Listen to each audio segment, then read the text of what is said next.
जीवन की विचारधाराओं को आज नया आयाम मिले, बढ़ते रहें सकारात्मक सोच के साथ, तो समाज में पहचान और नाम मिले। कभी न हारें, हिम्मत दिल से रखें, स्वयं पर अटूट विश्वास। मंजिल हम तक खुद पहुँचेगी, हो अगर मन में कुछ संकल्प खास। सभी श्रोताओं को पूनम लाकरा का हार्दिक नमस्कार और गुड इवनिंग। मैं अपने साप्ताहिक शो चमकते सितारे में आप सभी का एक बार फिर तहे दिल से स्वागत करती हूँ।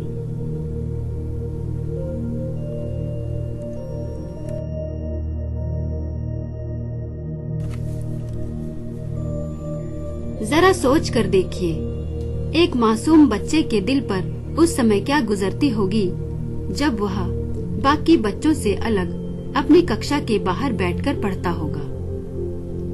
स्टूडेंट्स एवं टीचर सिर्फ इसीलिए उससे नफरत करते हों कि वह छोटी जाति का है। ईश्वर ने तो हम सभी को बराबर बनाया है, लेकिन पता नहीं कैसे हमारे समाज में रंग, जाति एवं धर्म के आधार पर असमानता की एक दीवार खड़ी हो गई। ज्यादातर लोग तो इस असमानता को चुपचाप सहन करते हैं, परंतु कुछ ऐसे भी लोग हैं जिन्हें यह असमानता पचती नहीं है और वे ठान लेते हैं कि उन्हें हर हाल में समाज का रुख बदलना है। कहते हैं समझदार के लिए इशारा ही काफी है। तो आपने भी आज के हमारे सितारे को पहचान ही लिया होगा। जी हाँ, आज हम बात कर रहे हैं शिक्षा में नए नए रिकॉर्ड्स बनाने वाले और पिछड़े एवं दबे कुचले लोगों को मेन स्ट्रीम से जोड़ने वाले डॉक्टर B.R. अम्बेडकर की।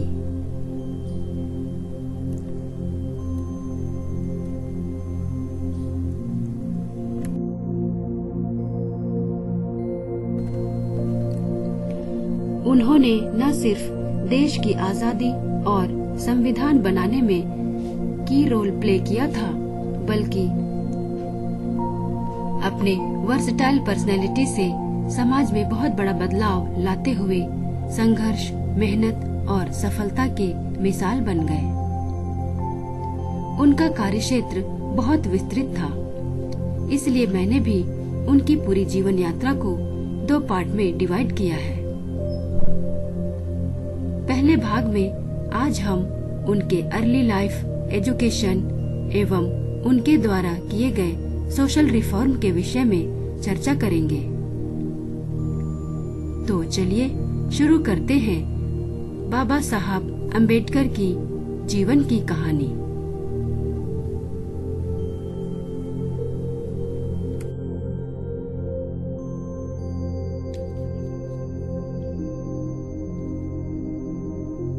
उनका जन्म 14 अप्रैल 1891 को मध्य प्रदेश में इंदौर के नजदीक महू गांव में हुआ था।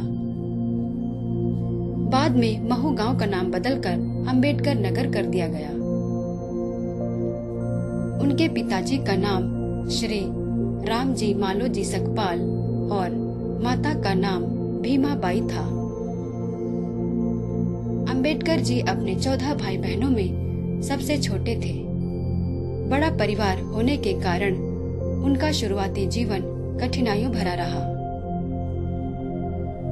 पिताजी अपने खानदान की परंपरा को आगे बढ़ाते हुए ब्रिटिश आर्मी में मेजर सूबेदार के पद पर कार्यरत थे।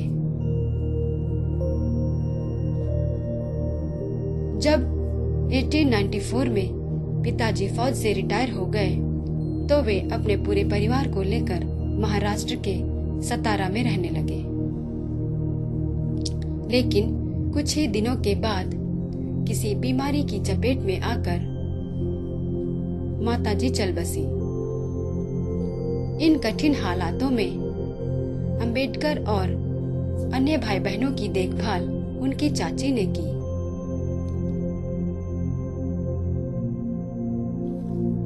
क्या आप जानते हैं कि उनका ओरिजिनल नाम भीमराव अम्बावेडकर था? अम्बावेड उनके नेटिव प्लेस को दर्शाता है। यह गांव महाराष्ट्र के रत्नागिरी डिस्ट्रिक्ट में स्थित है। अंबेडकर सरनेम तो उन्हें अपने शिक्षक श्री महादेव अंबेडकर से मिला था, जो उन्हें बहुत मानते थे, और उन्होंने ही स्कूल रिकॉर्ड्स में उनका नाम भीमराव अम्बावेडकर के स्थान पर भीमराव अंबेडकर कर दिया था, और बाद में वे इसी नाम से प्रसिद्ध हो गए।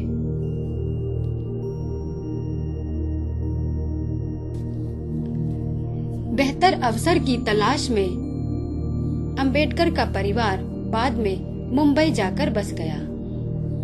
उन दिनों हिंदू समाज में जातिगत छुआछूत की जड़ें बहुत गहरी थीं, और हर क्षेत्र में दलितों के साथ भेदभावपूर्ण व्यवहार किया जाता था।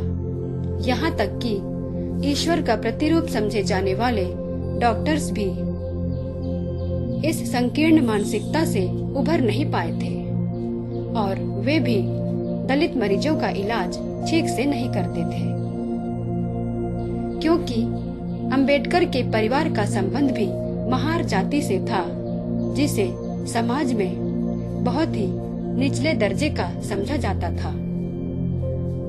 इसीलिए उनके भाई बहनों को भी समय पर प्रॉपर इलाज नहीं मिल पाया, और 14 में से केवल 5 भाई बहन ही जीवित रह सके।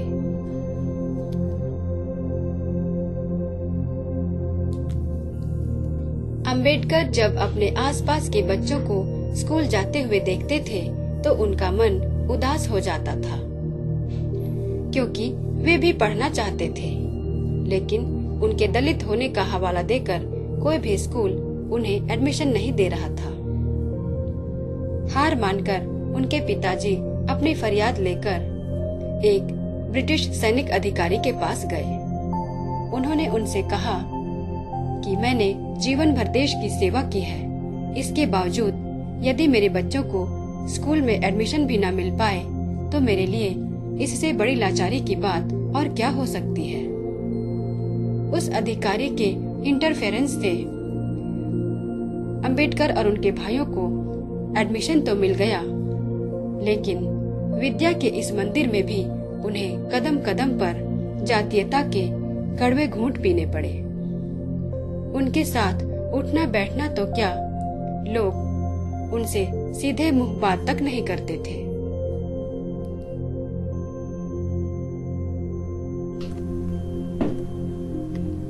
बचपन में उनके साथ ऐसी बहुत सारी घटनाएं घटित हुई, जिनसे पता चलता है कि उन दिनों छुआछूत और सामाजिक भेदभाव का कितना बोलबाला था। आइए मैं आपको ऐसी ही कुछ घटनाओं से रूबरू कराती हूँ। एक बार की बात है,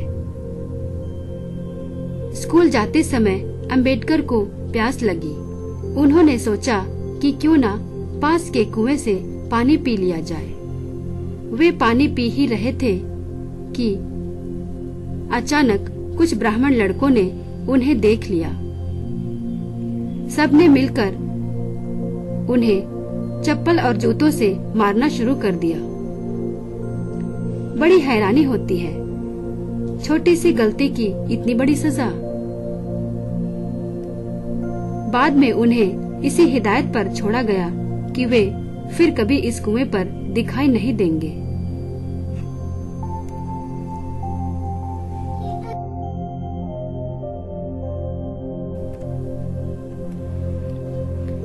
सतारा स्थित प्रताप सिंह हाई स्कूल वही स्कूल था जहां अंबेडकर 7 नवंबर सन 1900 को पहली बार एक विद्यार्थी के रूप में दाखिल हुए थे। इस दिन को यादगार बनाने के लिए महाराष्ट्र में हर साल यह दिन विद्यार्थी दिवस के रूप में मनाया जाता है। क्लास में अक्सर अंबेडकर और उनके भाइयों को लाइन में सबसे पीछे बिठाया जाता था।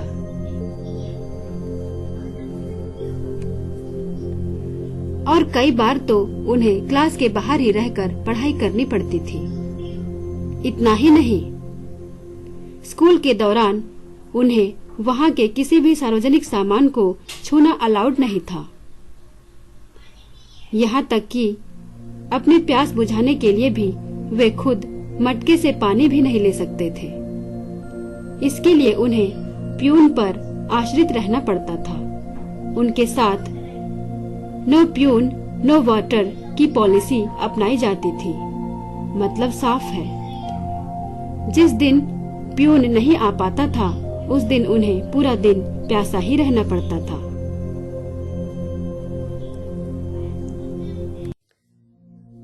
हम रुकते हैं एक छोटे से अंतराल के लिए।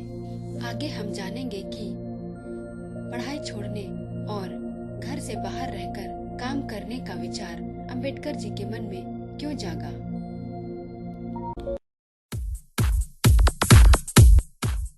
एक मंच जहां मिलती है महत्वपूर्ण जानकारियां। सवाल हो और जवाब दूं। एक मंच जहां होते हैं हंसी और ठहाके। वाह।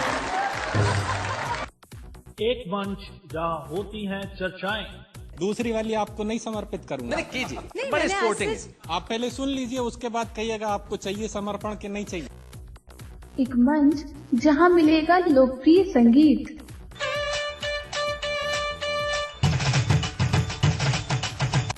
और इन सब के बीच एक ऐसा मंच जहां मिलता है सब कुछ। लॉग ऑन कीजिए www.radioudan.com और जुड़ जाइए हमारे साथ।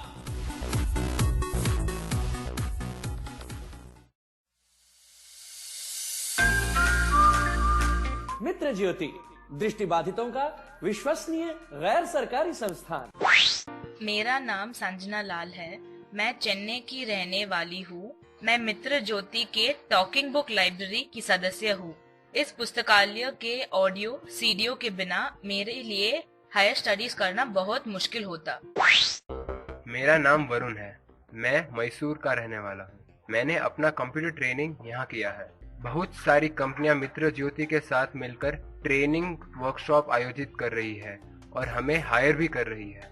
इससे हमें औरों की तरह काम करने का विश्वास मिलता है। मित्र ज्योति, जो दृष्टिबाधितों को शिक्षण, प्रशिक्षण, स्वतंत्र जीवन, कौशल प्रशिक्षण एवं रोजगार के अवसर उपलब्ध कराती है। आप मित्र ज्योति से संपर्क कर सकते हैं। हमारा फोन नंबर है 08022587623 22587625। Website www.mitrajyoti.org। Email ID admin.office@mitrajyoti.org। धन्यवाद। Ladies and gentlemen, may I have your attention please?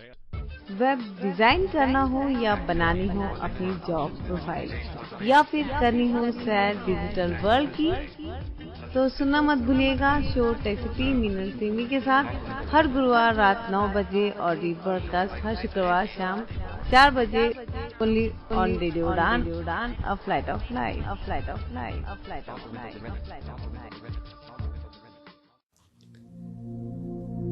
वे अपने भाइयों के साथ पैदल ही स्कूल जाया करते थे। एक दिन जब वे स्कूल से घर की तरफ लौट रहे थे तो उन्हें एक बैलगाड़ी वाला मिला।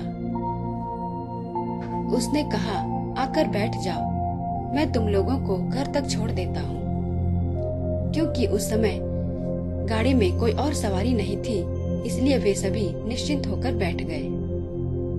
कुछ दूर चलने के बाद पता नहीं गाड़ी वाले के मन में क्या सूझा। उसने उनसे पूछा, तुम किस जाति के हो? एक पल के लिए तो अंबेडकर जी के मन में ख्याल आया कि क्यों ना झूठ बोल दिया जाए, लेकिन फिर उनकी अंतरात्मा ने गवाही नहीं दी और उन्होंने तपाक से कह दिया, हम महार जाति से हैं। इतना सुनते ही गाड़ी वाला आग बबूला हो गया। उसने न सिर्फ उन्हें तुरंत उतर जाने के लिए कहा, बल्कि उनसे दुगुना किराया भी मांगा।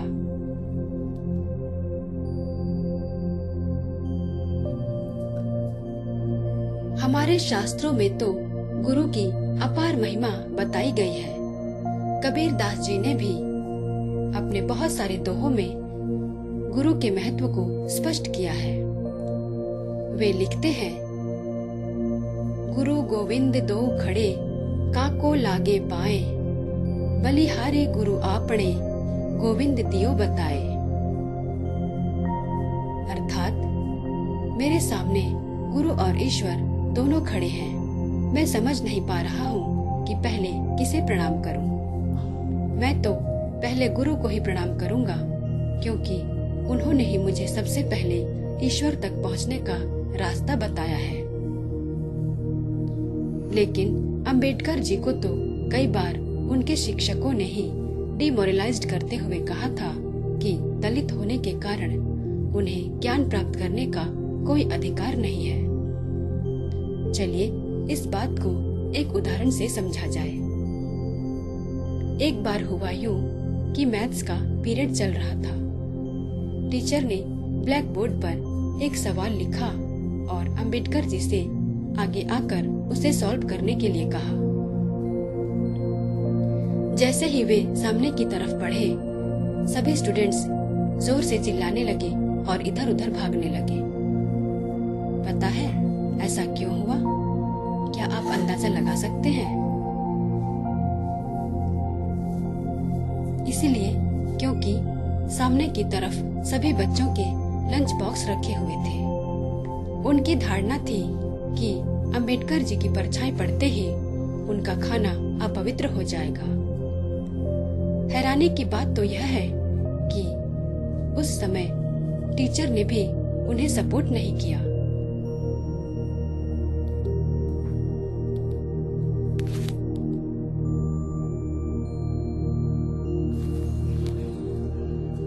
दक्षिण अफ्रीका के गांधी कहे जाने वाले प्रसिद्ध राजनीतिज्ञ श्री नेल्सन मंडेला ने कहा था कि शिक्षा सबसे बड़ा हथियार है जिसके द्वारा हम दुनिया को बदल सकते हैं।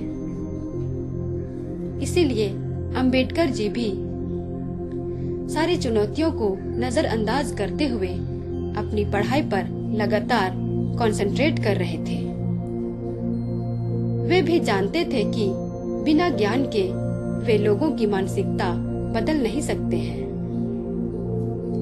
इसी बीच उनके पिताजी ने दूसरा विवाह करने का फैसला किया ताकि सभी बच्चों की सही परवरिश हो सके। लेकिन अंबेडकर जी को उनकी यह बात बिल्कुल भी नहीं जमी। उन्होंने सोचा कि क्यों ना पढ़ाई छोड़ दिया जाए और घर से बाहर रहकर 2 पैसे कमाए जाएं। शहर जाने के लिए उनके पास पैसे तो थे नहीं। पैसे का इंतजाम कहां से किया जाए, इसी ऊहापोह में उनके मन में एक आइडिया आया। रात में जब सभी सो रहे थे तो उन्होंने चुपके से अपनी चाची का बटुआ चुरा लिया। मन ही मन खुश हो रहे थे कि चलो शहर जाने का इंतजाम तो हो गया। लेकिन जब पर्स खोलकर चेक किया तो उन्होंने अपना सिर पीट लिया, क्योंकि उसमें सिर्फ आधा आना ही था।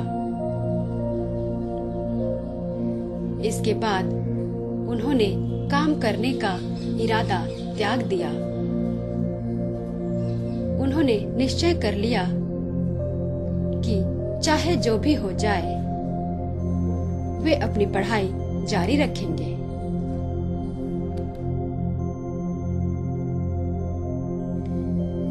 जैसा कि हम सब जानते ही हैं, पहले के जमाने में मैच्योर होने से पहले छोटी उम्र में ही लोगों का विवाह कर दिया जाता था।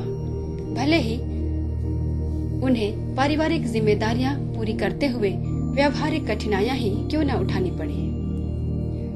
इसी परंपरा का पालन करते हुए 1906 में जब अंबेडकर जी केवल 15 साल के थे, तभी उनका पहला विवाह 9 वर्षीय रमाबाई के साथ कर दिया गया था और फिर वे लगभग 4-5 सालों के बाद ही उस परिवार के साथ जुड़ पाई थी।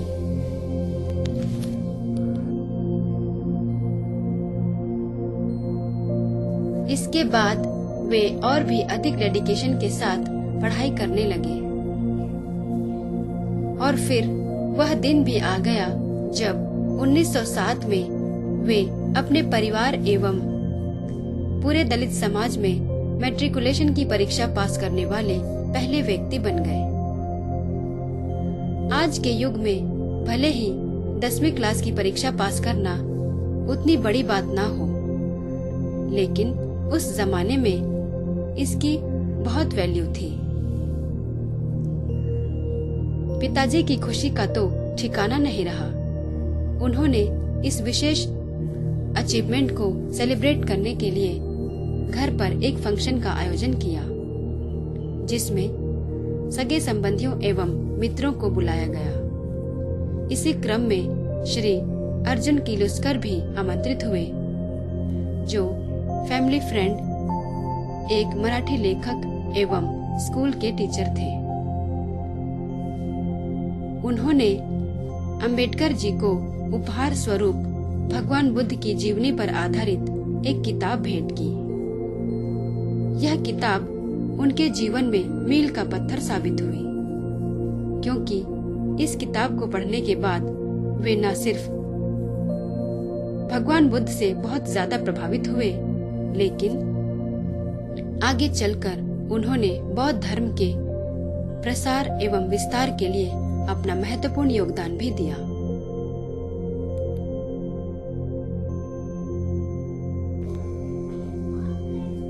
फिर उन्होंने बॉम्बे यूनिवर्सिटी के अंतर्गत जाने माने एल्फिंस्टन कॉलेज में दाखिला ले लिया, जहां से सन 1912 में उन्होंने इकोनॉमिक्स और पॉलिटिकल साइंस में बीए की डिग्री प्राप्त कर ली।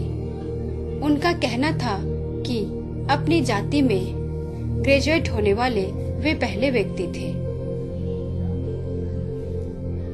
इसके कुछ समय बाद लंबे समय तक बीमार रहने के कारण 2 फरवरी 1913 को उनके पिताजी का देहांत हो गया।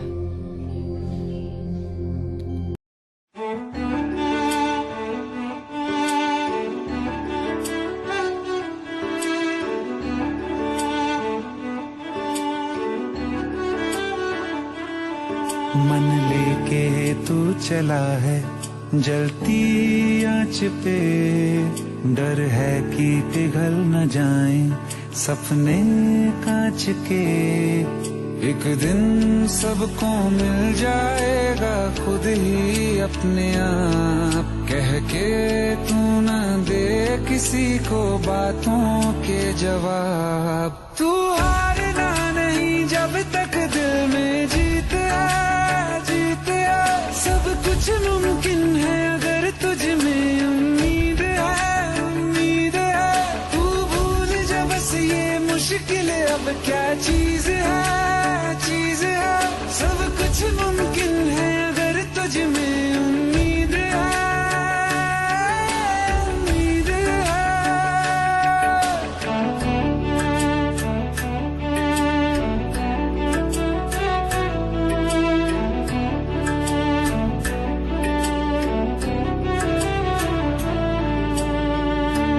आसान नहीं है सफर तेरा, आया नहीं है हश्र तेरा।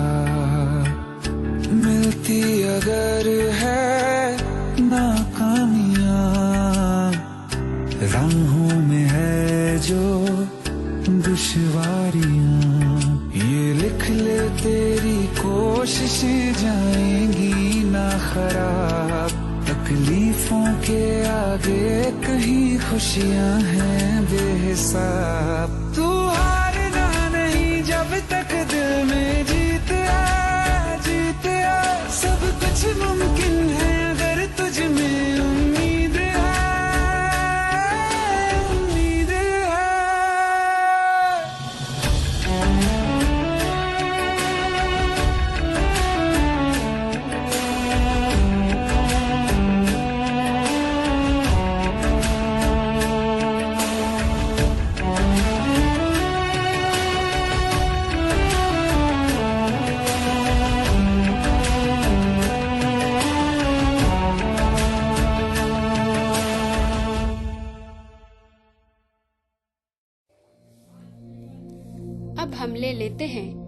छोटा सा ब्रेक। उसके बाद आकर हम देखेंगे कि कैसे मुंबई की गलियों से निकलकर अंबेडकर जी न्यूयॉर्क सिटी जा पहुँचे और उनकी जिंदगी को नई दिशा मिल गई। आप कहीं मत जाइए, सुनते रहिए प्रोग्राम चमकते सितारे only on radio Udaan a flight of life. Radio Udaan, radio Udaan, radio Udaan a flight of life, radio Udaan a flight of life, radio Udaan a flight of life.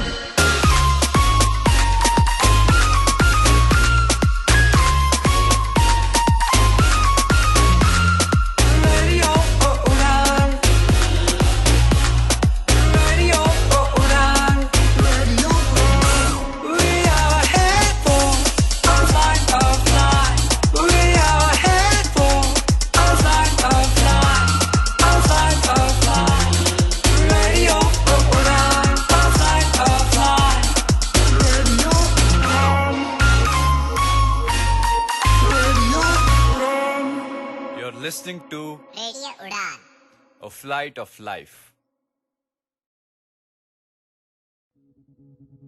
पहले मैं बहुत परेशान था। स्टाइलिश खो गया है, क्या करूं? व्हाइट केन चाहिए, अब किसको कहूं कि दिल्ली से लेके आए। बट थैंक्स टू सक्षम, अब सक्षम ने लॉन्च किया है ब्लाइंड पर्सन्स के लिए ऑनलाइन शॉपिंग पोर्टल।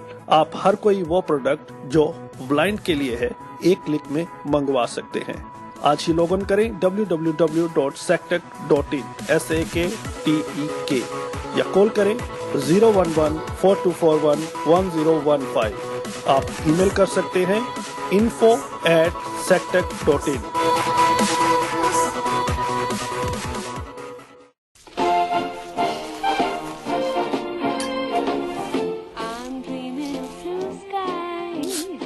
अगर चोट आसानी से लगे तो मदद भी आसानी से मिलनी चाहिए। इसलिए अब से सागवान की बोतल आती है नेत्रहीन सहायक ब्रेल मार्किंग के साथ।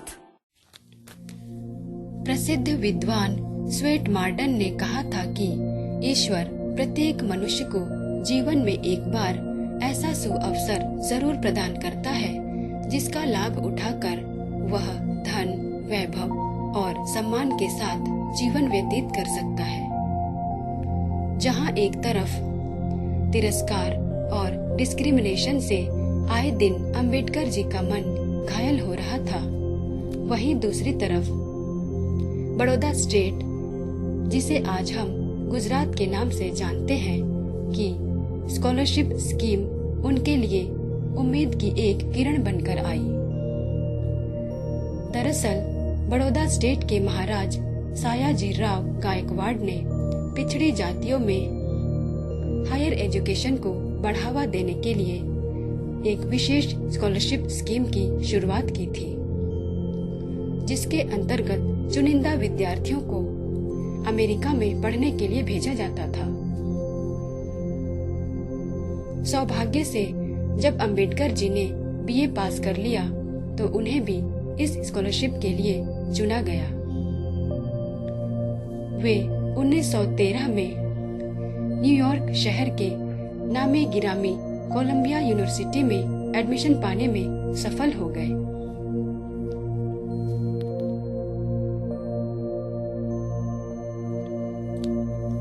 उन्हें 3 सालों तक हर महीने 11.5 पाउंड सहायता राशि के रूप में मिलने लगे। वर्तमान समय में 1 पाउंड की कीमत लगभग 102 रुपए है। कोलंबिया यूनिवर्सिटी की स्थापना 1754 में हुई थी। यह न सिर्फ अमेरिका की 5वीं सबसे बड़ी यूनिवर्सिटी है, बल्कि इसकी गिनती दुनिया की टॉप रैंकिंग यूनिवर्सिटीज में की जाती है। इसलिए यहाँ पर पढ़ने वाला हर विद्यार्थी अपने आप को बड़ा गौरवान्वित महसूस करता है। अंबेडकर जी को शुरू से ही इकोनॉमिक्स में बड़ी दिलचस्पी थी, अतः उन्होंने एमए में भी इकोनॉमिक्स को अपना मेन सब्जेक्ट बनाया और साथ ही इतिहास, समाजशास्त्र, दर्शन शास्त्र तथा एंथ्रोपोलॉजी जैसे विषयों को भी पढ़ा। यूनिवर्सिटी में उनकी मुलाकात एक पारसी विद्यार्थी नवल बाथेन से हुई। एक ही रूम में रहने के कारण दोनों हमेशा के लिए अच्छे मित्र बन गए और बाथेन ने वक्त बेवक्त उनकी बहुत मदद भी की थी।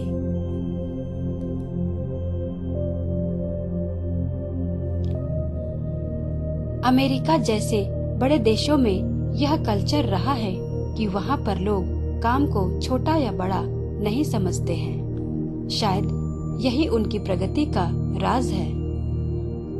अपने स्टैंडर्ड को मेंटेन रखने और अपनी व्यक्तिगत जरूरतें पूरी करने के लिए विद्यार्थियों को कोई न कोई पार्ट टाइम जॉब जरूर करनी पड़ती है। यह बात मैंने किताबों में तो पढ़ी ही है। अमेरिका तथा इंग्लैंड में रहने वाले मेरे कुछ मित्रों ने भी इस बात को स्पष्ट किया है। पढ़ाई के बाद जो समय बचता था उसमें अंबेडकर जी भी साफ सफाई करके अपनी पॉकेट मनी का खर्चा निकाल लेते थे, क्योंकि स्कॉलरशिप के अलावा उनके पास इनकम का और कोई सोर्स नहीं था।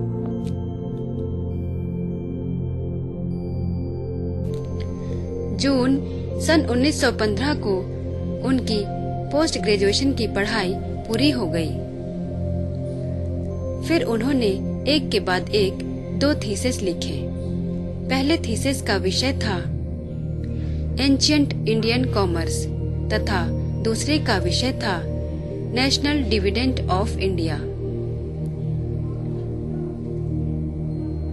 9 मई 1916 को उन्होंने एक सेमिनार में अपना पहला पेपर प्रेजेंट किया था, जिसका विषय था caste in India, their mechanism, genesis and development. इस सेमिनार का आयोजन एक एंथ्रोपोलॉजिस्ट अलेक्जेंडर गोल्डनवाइजर के द्वारा किया गया था। पढ़ाई के प्रति उनकी इतनी ज्यादा रुचि थी कि वे उसी साल अक्टूबर में लंदन चले गए और वहां ग्रेस इन यूनिवर्सिटी में बैरिस्टर कोर्स में दाखिला ले लिया। इसी के साथ साथ उन्होंने लंदन स्कूल ऑफ इकोनॉमिक्स में भी अपने आप को इनरोल करवा लिया,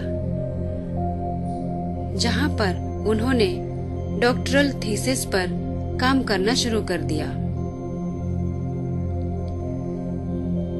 जून सन 1917 में उन्हें भारत लौटना पड़ा, क्योंकि बड़ौदा स्टेट की स्कॉलरशिप खत्म हो गई थी।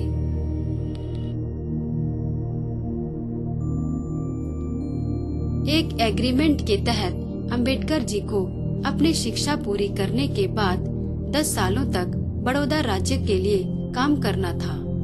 अतः भारत लौटने के तुरंत बाद ही उन्हें अकाउंटेंट जनरल के ऑफिस में एक सीनियर प्रोविजनरी ऑफिसर के तौर पर नियुक्त कर लिया गया। लेकिन वहाँ भी उन्हें हर दिन अपनी अस्मिता की लड़ाई लड़नी पड़ रही थी। उनके कुलीग्स उन्हें नीचा दिखाने का कोई भी मौका नहीं छोड़ते थे, क्योंकि ऊंची जाति के लोगों को यह गवारा नहीं था कि कोई भी निम्न जाति का व्यक्ति उनका अधिकारी बने। उन्हें पीने के पानी तक से वंचित रखा जाता था। यहाँ तक कि वहाँ का चपरासी भी उनकी टेबल पर फाइलें रखने की बजाय दूर से ही फाइलें फेंक दिया करता था।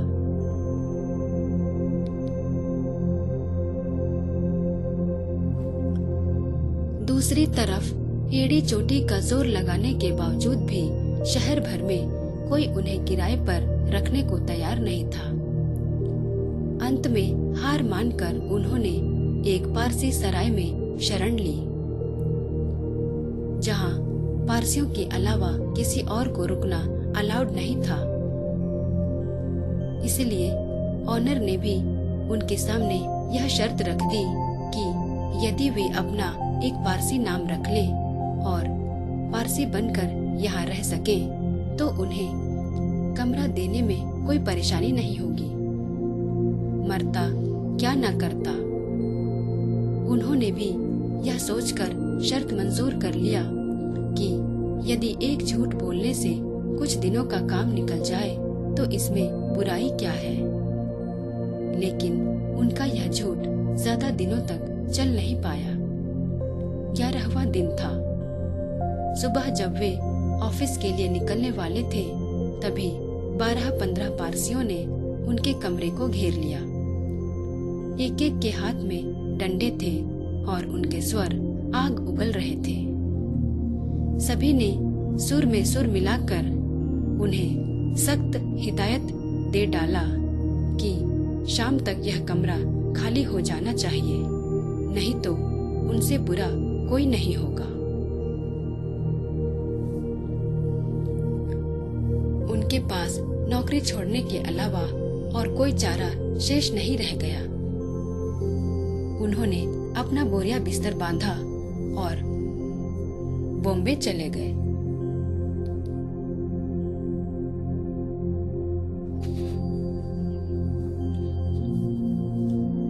बॉम्बे पहुंचने के बाद उन्होंने लेक्चररशिप के लिए अप्लाई कर दिया और जल्दी ही वे एक कॉमर्स कॉलेज में इकोनॉमिक्स के प्रोफेसर नियुक्त हो गए। उन्हें यकीन था कि कम से कम एजुकेशनल इंस्टीट्यूशन में उनके साथ भेदभाव नहीं होगा। लेकिन सदियों से जातिवाद में जकड़े समाज में ऐसा कहाँ संभव था। पहले ही दिन से विद्यार्थी उनका मजाक उड़ाने लगे। वे आपस में कहते थे कि क्या एक लोअर कास्ट वाले को भी पता है कि इंग्लिश कैसे बोली जाती है। जब वे स्टाफ रूम में पहुंचते तो बाकी प्रोफेसर्स उनसे दूरी बनाए रखते।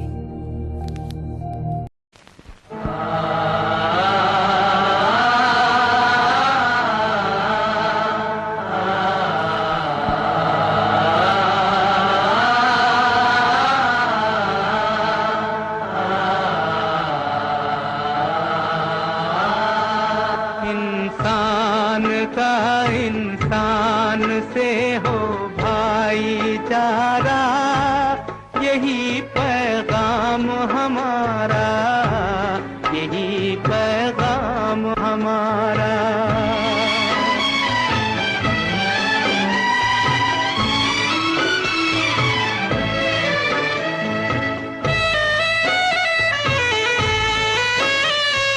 नए जगत में हुआ पुराना ऊंच नीच का किस्सा, सबको मिले मेहनत के मुताबिक अपना अपना हिस्सा, सबके लिए सुख का बराबर हो बंटवारा, यही पैगाम हमारा, यही पैगाम हमारा।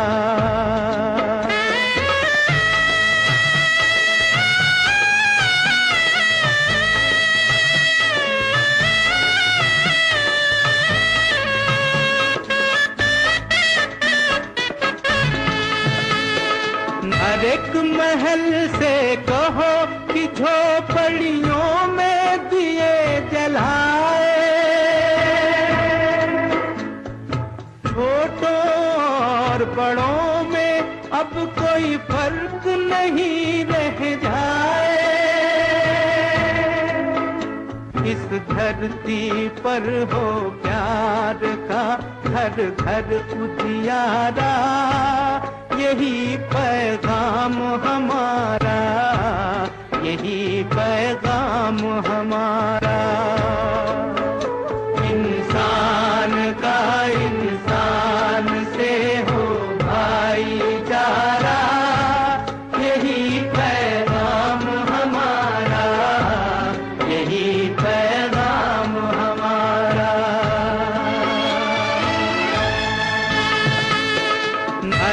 महल से कहो कि झोपड़ियों में दिए जलाए, छोटों और बड़ों में अब कोई फर्क नहीं रह जाए।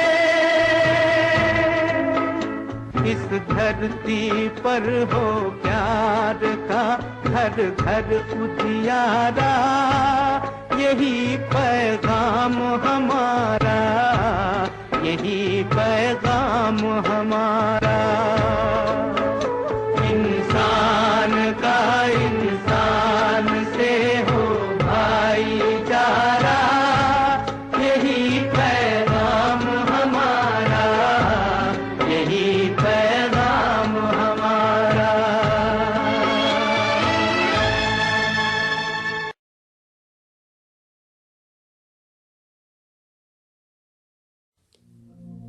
अंबेडकर जी को तरह तरह की किताबें पढ़ने में बड़ा मजा आता था।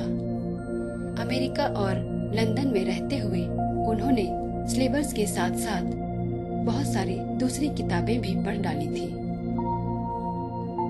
मैंने आपको बताया था कि कमजोर आर्थिक स्थिति के कारण ही उन्हें डॉक्टरेट की पढ़ाई बीच में ही छोड़कर भारत लौटना पड़ा था, लेकिन उनकी मेहनत बेकार नहीं गई। पढ़ाई के प्रति उनकी रुचि और पिछले वर्षों में उनके द्वारा किए गए कार्यों को देखते हुए लंदन स्कूल ऑफ इकोनॉमिक्स ने उन्हें 4 सालों के अंदर लंदन लौटने और अपना थीसिस जमा कराने की अनुमति प्रदान कर दी थी।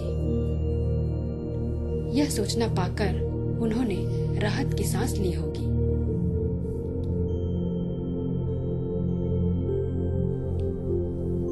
फिर तो उन्होंने कभी पीछे मुड़कर नहीं देखा। मौके पे चौका लगाते हुए एक के बाद एक कई डिग्रियां प्राप्त कर ली। 1921 में उन्हें कोलंबिया यूनिवर्सिटी के द्वारा इकोनॉमिक्स में पीएचडी की डिग्री प्राप्त हुई और 1922 में लंदन यूनिवर्सिटी ने उन्हें एमएससी और डीएससी यानी doctorate of science in economics प्रदान की। डीएससी में उनके थीसिस का विषय था problem of the rupee, its origin and it's solution. 1923 में ग्रेज इन विधि संस्थान ने उन्हें लॉ इन बैरिस्टर की उपाधि प्रदान की। फ्रांस के सेना नायक, सम्राट एवं डिक्टेटर ने ठीक ही कहा था, अवसर के बिना काबिलियत कुछ भी नहीं है।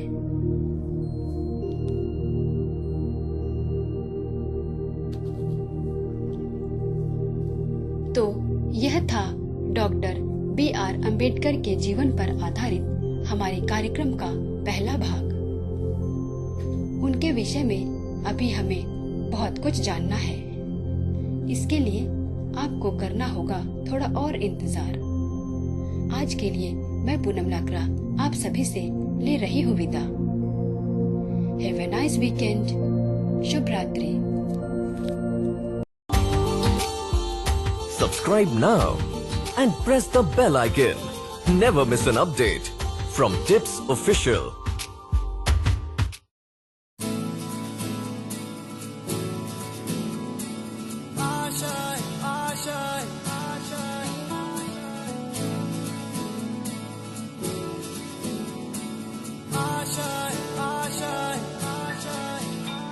कुछ पाने की हो आस आस, कोई अरमा हो जो खास खास आशाएं, हर कोशिश में हो बार बार, करे दरियाओं को आर पार आशाएं, तूफानों को चीर के मंजिलों को छीन ले आशाएं, ले दिल की उम्मीदें हंसे दिल की, अब मुश्किल नहीं कुछ भी, नहीं कुछ भी, आशाएं ले दिल की उम्मीदें हंसे दिल की, कुछ भी नहीं, कुछ भी।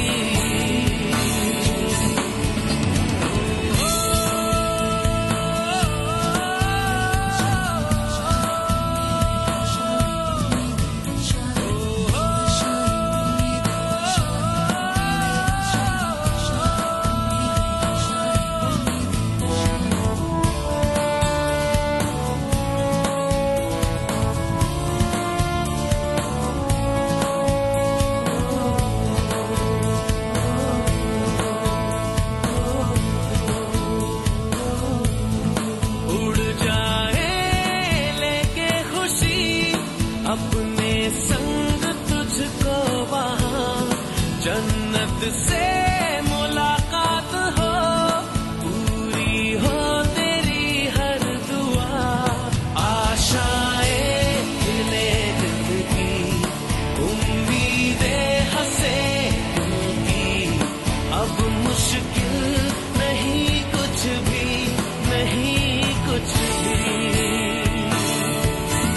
आशाएं खिले दिल की, उम्मीदें हंसे दिल की, अब मुश्किल नहीं कुछ भी, नहीं कुछ भी।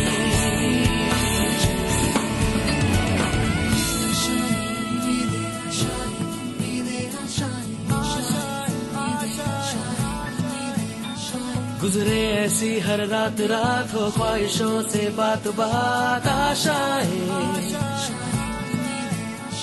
लेकर सूरज से आग आग, गाए जा अपना राग राग। आशाएं